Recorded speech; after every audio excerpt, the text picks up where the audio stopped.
Alors on va parler d'Elul. Elul, c'est, vous savez qu'on le redit chaque fois qu'on parle des fêtes, mais il faut le redire parce que ça, sinon on ne comprend rien. Le temps juif est un temps qui est structuré autour d'une triple dimension. Une dimension d'éternel retour. Tous les ans, on a des rendez-vous avec Dieu. Ça veut dire que ce n'est pas du tout une commémoration. C'est-à-dire que, de la même façon que tout le monde comprend que Yom Kippour, on ne célèbre pas le souvenir que Dieu a pardonné dans le désert le péché du veau d'or, mais que cette inauguration du pardon se réactualise tous les ans à Kippour. Et ça, n'importe quel juif va à la synagogue à Kippour, pas pour se rappeler qu'à 3500 ans que Dieu a pardonné, mais il essaie de se faire pardonner. Il jeûne, il prie, plus ou moins par rapport à son niveau de religion, pour se faire pardonner. Donc il comprend bien dans Kippour que c'est une réactualisation de l'acte du pardon. Mais c'est pareil pour toutes les fêtes. À Hanouka, nous ne célébrons pas que la victoire de la pensée juive sur la pensée grecque, nous actualisons cette victoire en étudiant, en ouvrant des perspectives d'intelligence qui nous font comprendre comment l'intelligence de la Torah est supérieure à l'intelligence de la philosophie ou de l'intelligence scientifique. Et c'est pareil pour toutes les fêtes. À Rosh Hashanah, on est jugé, on est créé. Dieu a créé l'homme à Rosh Hashanah, il nous recrée à Rosh Hashanah. C'est pareil à Pessah, on s'arrache de la matière, on se libère. Chaque fête est une façon de revivre le rendez-vous annuel, et chaque mois est un rendez-vous avec Dieu. Il y a 12 rendez-vous. En fait, il y en a plus, parce qu'il y a des mois, il y a plusieurs rendez-vous, comme à Tishrei. Mais en tous les cas, l'idée, c'est que c'était un rendez-vous. Donc ça, c'est le temps d'éternel retour. L'année, il n'y a qu'une année. En réalité, toute l'histoire de l'humanité, du cosmos même, toute l'histoire de l'univers, c'est une année. Simplement, cette année se dédouble, donc elle avance. C'est la notion conique. Il y a création, c'est la deuxième dimension, création, Dieu crée, révélation au cœur de sa création, et rédemption, qui est Géoula, qui est le Mashiach. Donc, pour que ce déploiement de la volonté de divine puisse avoir lieu, il faut qu'il y ait un début, il faut qu'il y ait un processus qui est indiqué par la révélation, il faut qu'il y ait une finalité qui est le temps messianique. Ça, c'est le temps qui n'est pas l'éternel retour, c'est le temps de la flèche. Il y a le cercle et la flèche, c'est le temps d'un début, d'un milieu et d'une fin. Aleph, Mem, Tav, c'est Emet, c'est comment se déploie la volonté de Dieu dans le temps. Et il y a donc une combinaison entre ces deux temps, presque une tension, parce qu'il y a un temps qui te dit retourne à la case départ tout le temps, et un temps qui te dit mais non, voilà. Et donc ça fait une sorte d'hypostase qui fait que le temps se dédouble, sa substance du temps se dédouble, et on a donc un éternel retour, c'est vrai, mais qui avance en même temps, donc ça fait une spirale conique. Et la troisième dimension du temps, c'est exactement ce vav, cette ambivalence, c'est en même temps une nazmana, on anticipe le temps messianique, on anticipe le temps du Olam Haba, Shabbat, Yom Tov. On est capable de vivre maintenant quelque chose à un 60e, de façon en trace. Mais on peut anticiper une dimension du futur, on n'est pas victime de la synchronie du temps, quelque chose de diachronique, quelque chose qui peut se casser. On peut revivre l'origine du monde, on peut revivre le passé, comme on a dit, on revit le don de la Torah, à chaque Shavuot, on reçoit la Torah. Mais on peut aussi vivre le messianisme. Donc il y a une dimension du temps qui n'est pas conditionnée dans la Torah, où le temps ouvre à toute possibilité du temps. Le passé, le présent, le futur sont interchangeables.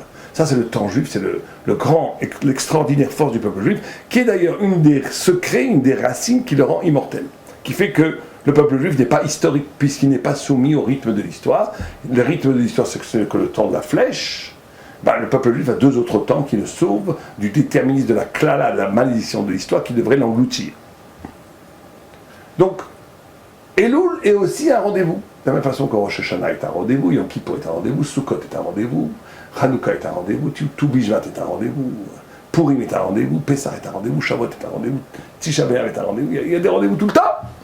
Eh bien, Elul est un rendez-vous. Alors, c'est quoi le rendez-vous d'Elul ? C'est pas juste une préparation Rosh Hashanah, puisque c'est un mois. Et chaque mois, il faut bien comprendre, un juif authentique, pas en termes d'affiliation, en termes de vie, un juif ne vit pas les 12 mois de la même façon. Tu vois un juif, un tzaddik, au mois d'Adar, qui est le mois de la joie, il sautille, comme une sauterelle, il est content. Tu le vois à Tisha B'Av, au mois de Av, il est sérieux. Il prend en compte la notion du Khorban, de la destruction. Ça le travaille. Tu le vois à Pessah, il s'arrache à toute la matière. Tu le vois à Shavuot, à Sivan, il reçoit la Torah, et sa panime est illuminée. Tu le vois à Tishrei, c'est la Dvekut avec Hachem, il est en extase totale. Tu le vois à Elul. Qu'est-ce qui se passe à Elul? Qu'est-ce que c'est là? Le propre du mois d'Elul. Alors le propre du mois d'Elul, pour le comprendre, c'est compliqué parce qu'il n'y a pas de fête. Les autres on connaît, mais il n'y a pas de fête. Mais on dit que tous les mois, ça a sa couleur. Tous les mois correspondent à une tribu d'Israël. Tous les mois, c'est une des 12 lettres de l'alphabet. Vous savez que la lettre de l'alphabet est composée de pshutot, de kfulot, de imaot. Kfulot, pshutot. Pshutot, c'est les lettres qui sont pures, qui ne sont pas dédoublables. C'est-à-dire qu'on ne peut pas dédoubler le aleph, alors qu'on peut dédoubler le nun. Il y a nun et nun sophite, même sophite. Non, le aleph, c'est le aleph. Donc c'est une pachout. C'est pareil pour le yud, c'est pareil pour le vav, c'est pareil pour le he. Il y a 12 lettres, comme par hasard 12, qui sont pshutot. Chaque mois a une des 12 lettres pshutot. Il y a 12 tribus, chaque mois a sa tribu. Il y a 12 couleurs, chaque mois a sa couleur. On ne parlera pas de la couleur cette fois-ci. Et il y a 12 sens. Il y a dans la tradition universelle, 5 sens, l'ouïe, l'odorat, le toucher, la vue, l'écoute. L'ouïe, l'odorat, le toucher, la vue et le goût. Dans la Torah, il y en a 12, il y en a 7 de plus. Par exemple, le sens du mois de Nissan, c'est la parole.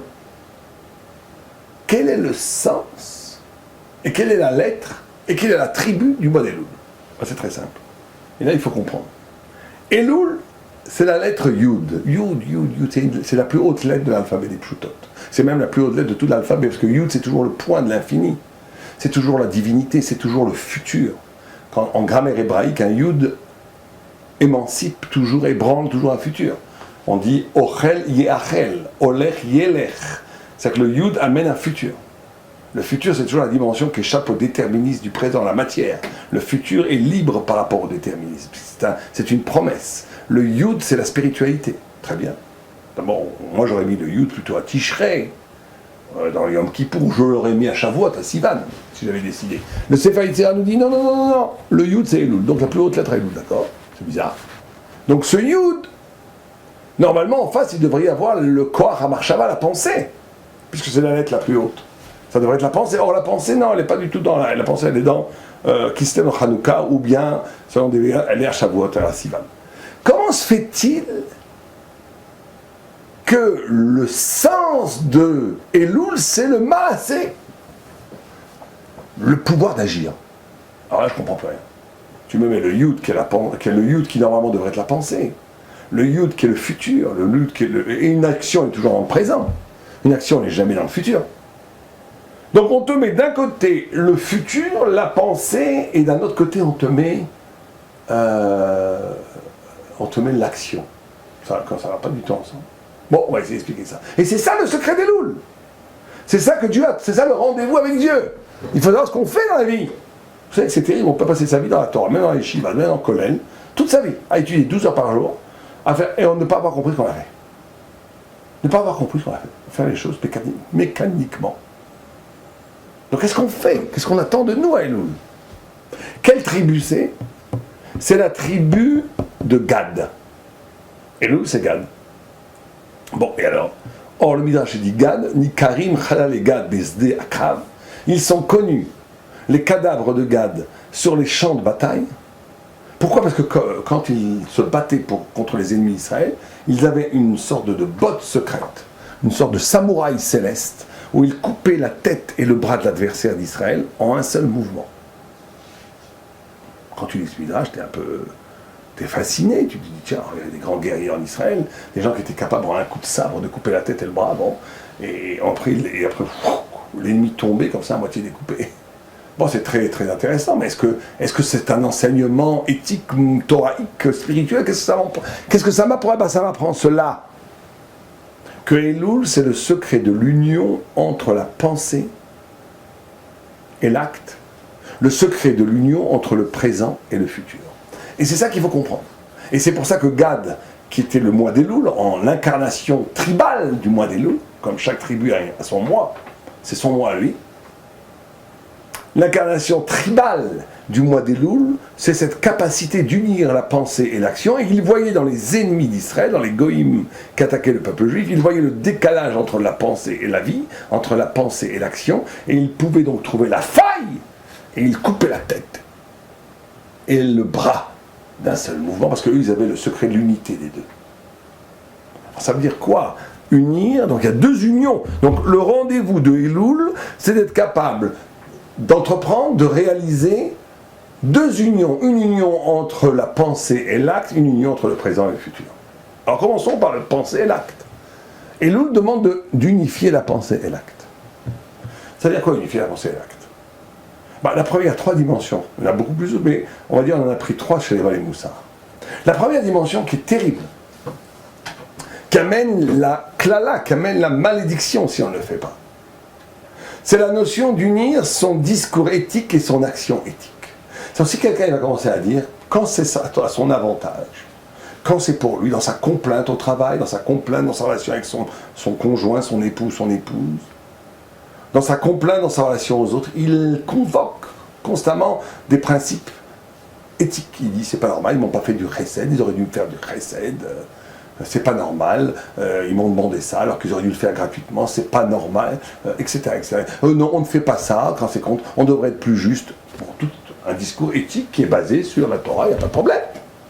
Mais si la même personne, on tape à sa porte et un pauvre ouvre et tend la main, un peu de chesed, qui ferme la porte en disant mais laissez-moi tranquille, tu m'embêtes ces gens-là à demander du recette tout le temps. Là, ça amène la klala, ça amène la malédiction. Quelqu'un, à la limite, un rachat, un méchant, qui dirait mais moi je ne veux rien donner aux pauvres. Et mais je ne veux rien de personne, je n'attends aucun. Je n'attends rien de personne, n'attendez rien de moi. C'est pas un bon garçon, c'est Midat Zdom, ça a une certaine vue. Koulocheli, Koulochera. Mais il n'a pas cette faiblesse-là. Il est cohérent dans son éthique minimale, on va dire, dans sa non-éthique. Donc il n'aura pas la klala, il n'aura pas la malédiction du mensonge, de la trahison. Mais si quelqu'un il convoque pour lui-même des principes éthiques, et quand il est lui-même interpellé par ces principes, il leur tourne le dos, on est ici dans une trahison, une instrumentalisation, un abaissement de la spiritualité à son service viscéral. On est dans la trahison qui amène la malédiction. Donc le premier travail essentiel de Elul, c'est de corriger, d'adapter, ou plutôt d'harmoniser notre discours lénifiant qu'on donne à nos enfants, qu'on donne autour de nous, le discours qui manifeste notre façon de voir le monde et notre façon d'agir, qui doit être effectivement au même niveau. Dès qu'il y a décalage, on est dans la faille, on est dans la trahison, on est passé à côté de ce que c'est Elul, Ani, les Dodili. Il y a une réciprocité. Je suis ton amoureux et tu es mon amoureux. On est dans l'unité de l'amour. C'est la première tikkun à faire. Sans honnêteté, il n'y a pas de spiritualité. Sans honnêteté, rien. Tout est biaisé. Sans honnêteté, sans être capable de se regarder en face vraiment et d'assumer ses manques, et de ne pas couvrir ces manques par des discours lénifiants qui cachent nos faiblesses, sans cet effort d'honnêteté intellectuelle, spirituelle, tout ce que l'on va pouvoir faire après sera biaisé, perdra infiniment de sa valeur. Donc ça, c'est la première unité à faire. Deuxième unité, c'est de réajuster nos convictions avec notre existence. Une fois, j'ai un ami qui m'a raconté qu'il était ici à Mir, en train d'étudier la Torah, et il entend deux avrechim, deux étudiants derrière lui, qui voient entrer un professeur éminent, qui est toujours vivant, qui est un vieil homme, mais très fort, très grand Tamitracham, mais un grand professeur de physique. Et un docteur, qui est Niftar, à la Shalom, qui était aussi à Tamitracham, ils étudiaient en Chavruta ensemble à Mir. Et les deux avrechim disent, ah voilà le docteur X, et voilà le professeur X. Ah oui, c'est des docteurs, c'est des professeurs. Et nous, on est quoi? On est nuls. On fait rien, on n'a rien, on n'a pas de Torah Academy, on n'a pas de diplôme. Quand j'ai entendu cette histoire, ça m'a fait froid dans le dos.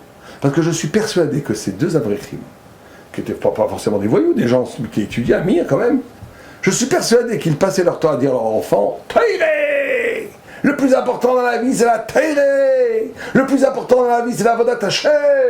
Le plus important dans la vie, c'est de devenir un Talmid Chacham. Et je pense même qu'il le pensait. Alors comment se fait-il quand ils voient un professeur, un docteur, ils sont impressionnés au point d'être mésalzel, de se mépriser eux-mêmes, qu'ils n'ont pas de position sociale? D'où vient ce décalage? Alors ça, c'est le décalage de nos valeurs. Le décalage des valeurs, ça veut dire qu'on a des valeurs. On a des valeurs. Mais très souvent, on n'assume pas l'intensité de ces valeurs. Parce qu'on est influencé par un système social qui nous impose d'autres valeurs. Et il y a une sorte de décalage. Comme dit Rabbeinu Yonah, cité par Yitzhak, Ish lefi me'alelo. Un homme est jugé selon la façon dont il donne de la valeur aux choses. Un homme est jugé selon sa capacité d'admiration. Un homme, et si on veut connaître quelqu'un, demandez-lui ce qu'il admire.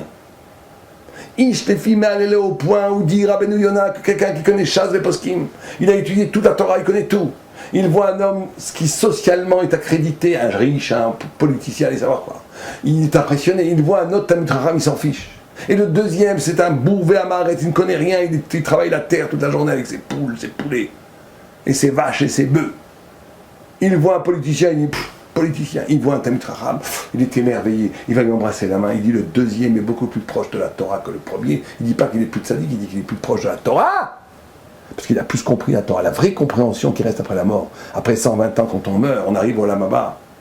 Quelqu'un qui a étudié juste parce que dans des catégories du Olam Hazé, ça veut dire du mondain, du monde, on va lui dire tu n'as rien, on ne te connaît pas ici. Ah, j'ai étudié tout le chat, tu l'as étudié pour toi, pour avoir un poste. Ça n'existe pas après la mort.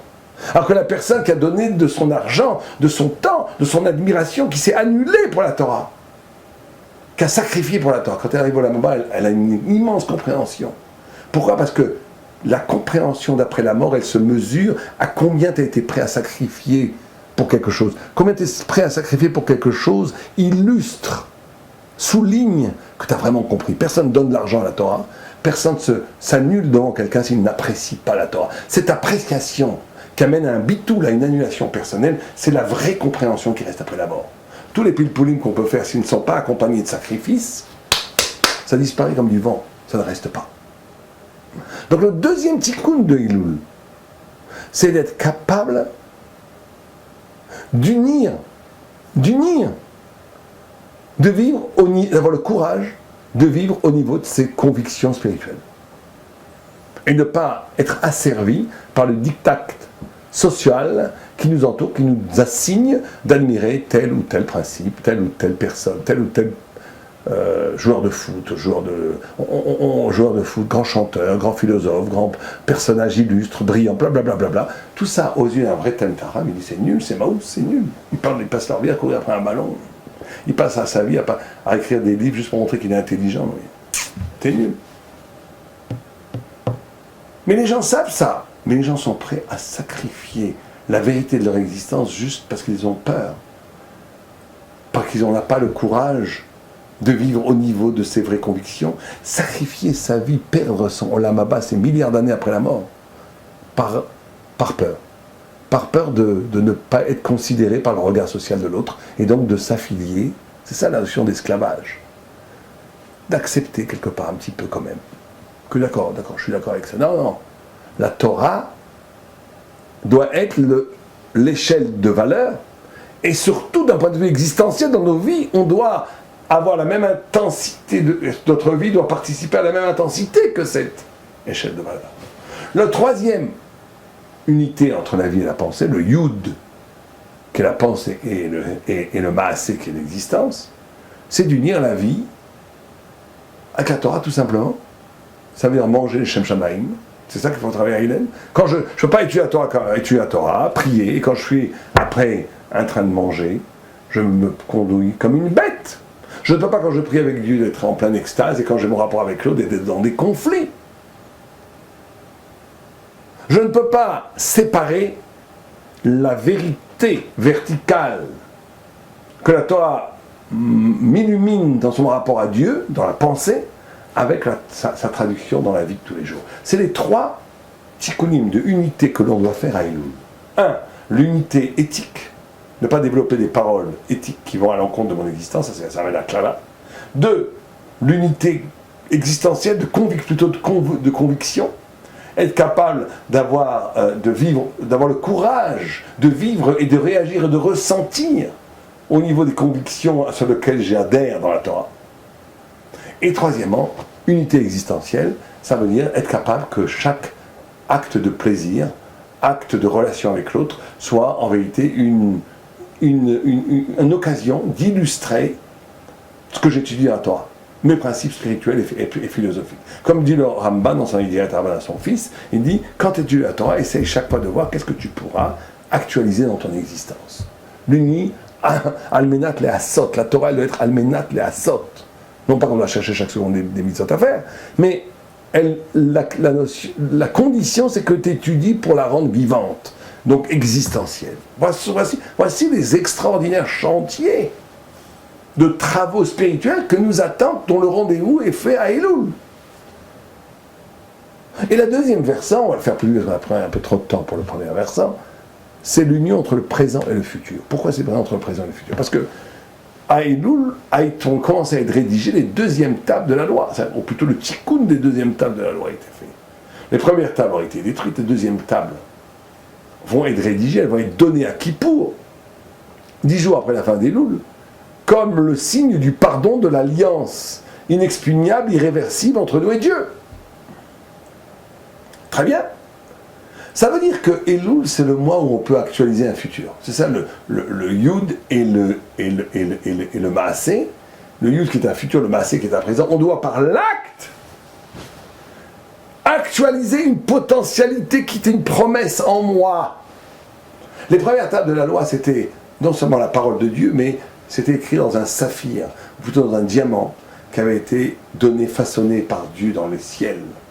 C'est-à-dire que les premières tables de la loi, on nous a donné non seulement la vérité, mais on nous a donné des instruments, des ustensiles corporels, émotionnels, intellectuels, divins pour comprendre la Torah. Les premières tables de la loi, on comprenait la Torah Kebiechol, comme Dieu la comprend. Ça a été brisé. Deuxième table de la loi, Psal Lachat, Dieu a dit à Moïse, fais-toi, façonne-toi d'une pierre, fais monter la pierre. Et Dieu a écrit la Torah sur cette pierre. Ça veut dire quoi? Ça veut dire que maintenant la Torah, elle va être proportionnelle à ton désir. Tu veux comprendre un peu de Torah, tu auras un peu de Torah. Tu veux comprendre beaucoup de Torah, tu auras beaucoup de Torah. Tu veux comprendre infiniment la Torah, comme Rabbi Akiva, tu vas comprendre la Torah encore plus que la première. Il n'y aura pas de limite, parce que le désir est infini. Le désir, la soif de vérité peut être infinie. Donc tu peux avoir une vérité infinie. Donc le mois d'Elul, c'est le mois où on doit rallumer son désir spirituel, c'est-à-dire son désir d'être grand. Et ça, c'est le plus grand yatzara de nos temps. Aujourd'hui, on a un yatzara extraordinaire, c'est que les gens, comme dit le Messiah Tchecharim, ils se disent, moi, j'ai pas besoin d'un 4 pieds sur Olam Haba, un petit F2, ça me suffit. J'ai pas besoin d'une grande vida à Olam Haba, j'ai besoin d'un petit studio, ça va, du moment que je vais pas en enfer brûler, tout va bien. Ça me suffit d'un petit... Il dit le Messiah que d'abord c'est un grand mensonge, et c'est une grande perversion. Pourquoi? Parce que si ton ami à côté de toi, qui vivrait exactement comme toi, on lui donnerait en cadeau une ville avec 4 piscines, un immense terrain magnifique et des biches et des servants et tout ce qui vaut, la vie est belle, et que toi on donnerait un 2 pièces, tu dirais mais pourquoi? Tu dirais pas, très bien. Alors Calvé Chomer a plus pas de raison pour l'Olam Haba qui est ton éternité, l'essence éternelle. Mais surtout parce que ce n'est pas vrai. Si on me dit ça parce qu'on ne croit pas vraiment au Olam Haba. Donc on te dit, le temps de Elul, c'est le temps de s'espérer, de réveiller en soi le désir, non pas de grandeur orgueilleuse, ça c'est nul, le désir, on va dire, de renouer avec son intrigue. Chaque homme est né avec quelque chose de grand. Chaque enfant, quand il est né, c'est une promesse. Chaque enfant qui est né, il peut devenir un Moshe Rabbeinu. Chaque enfant, chacun d'entre nous, a des potentialités extraordinaires d'incarner le tzaddik. Alors chacun selon ses possibilités. Certains, ça sera dans l'étude, d'autres, ça sera dans les mitzvot, ça sera dans le chesed. C'est pas grave. Mais quelqu'un peut devenir un Eved Hashem. Cette espérance d'incarner dans son existence, dans sa chair, la grandeur d'être le lieu où va résider la Shrina, où va résider la vérité, la volonté de Dieu. S'annuler complètement pour incarner une volonté de Dieu et faire le Kiddush Hashem. Ça, c'est le mois d'Elul. Quelqu'un doit renouer avec ça. On ne peut pas passer sa vie à faire une redondance, parce que, pourquoi est-ce que ça va dire? Parce qu'on est en train de commencer à juger, est-ce que ça vaut le coup de te recréer? Puisqu'à Rosh Hashanah, on va décider, il faut te créer ou pas. Alors si quelqu'un s'inscrit dans une existence où il n'y a pas de futur, Je serai ce que je suis, je suis ce que je serai, j'ai été ce que je serai, blablabla. Je suis le même. Aucune chance que je change, il ne faut pas attendre avant que je change. Normalement, c'est la mort. Normalement, Chanel décide la mort. Pourquoi tu veux qu'on te donne une vie pour une vie redondante? Si tu vas refaire exactement ce que tu as fait pendant les années avant, je ne vois pas l'intérêt. Il y a d'autres considérations, les enfants, Alors on me dit, oh là, celui qui vit par d'autres considérations, que sa propre mérite de vivre. Oh là, c'est terrible. Donc le mois d'Elul, c'est un mois où on doit réallumer le désir d'être, le désir de devenir, le désir d'advenir, le désir de renouer avec la poésie intérieure magnifique, spirituelle que Dieu a mis en nous, unique, chacun est unique, pour trouver cette lumière et la faire vivre en nous. C'est ça la notion de l'union entre le futur et le présent. Cette lumière, c'est une promesse, c'est un futur, Dieu t'a donné, c'est les deuxième étape de la loi. Va, désire-le, actualise-le. Elul, c'est le mot où on actualise cela, et on essaie par une sorte de décision de réaliser ce que Dieu attend de moi. À ce moment-là, l'acte incarne, fait déjà apparaître tout de suite, d'emblée, le futur, et c'est l'union entre le futur et l'acte. Et donc c'est ça la notion de Elul, Ani Ledoni Vedodili, c'est ça l'expression d'amour qu'on peut donner à Dieu, quand on est capable de faire cette union entre la pensée et la vie, et entre le présent et le futur, par cette union comme Gad, qui coupait la tête et le bras en un seul mouvement. En un seul mouvement, chaque juif doit essayer de faire cette union, qui est le trait caractéristique du Chodesh Elul à Levaya Leno.